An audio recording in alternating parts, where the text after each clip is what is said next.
હાલમાં આપણા ગુજરાત સરકાર તરફથી આને ગ્રીપ એવોર્ડમાં આને નોમિનેટ કરવામાં આવ્યું હતું અને આ ફેસિલિટીને આપણે GMRS મેડિકલ હોસ્પિટલને સેકન્ડ પ્રાઇઝ ગ્રીપ એવોર્ડ થકી ફોરેન્સિક ડિપાર્ટમેન્ટને મળ્યું છે. પણ અત્યારે ગોત્રીમાં એ પોસ્ટમોર્ટમ યુનિટ જે પોર્ટેબલ યુનિટ છે અને મૂવેબલ યુનિટ છે એને આપણે એક ડીકમ્પોઝ બોડી માટે અહીંયા સેપરેટ પોસ્ટમોર્ટમ રૂમ રાખ્યું છે.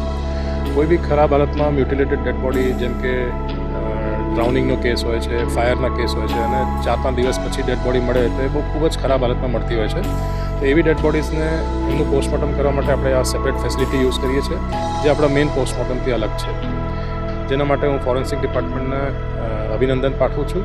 અને આ એક ફેસિલિટી છે જે ઇનોવેટિવ પ્રેક્ટિસ છે, જે something different that has been done as a part of the medical college.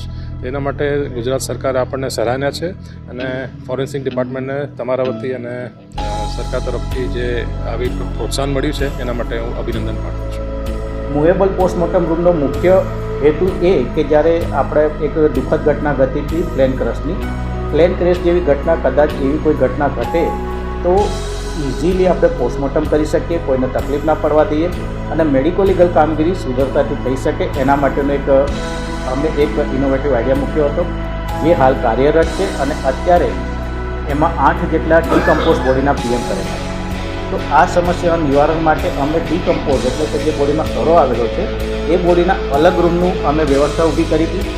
ત્યાં એના માટે આ કન્ટેનર ખૂબ જ ઉપયોગી છે. ત્યાં 2 બોડીના પોસ્ટમોર્ટમ થઈ શકે છે અને 8 બોડી આપણે કોલ્ડ સ્ટોરેજમાં રાખી શકીએ એવી બંને વ્યવસ્થા એક જ કન્ટેનરમાં આપણે રાખેલી છે.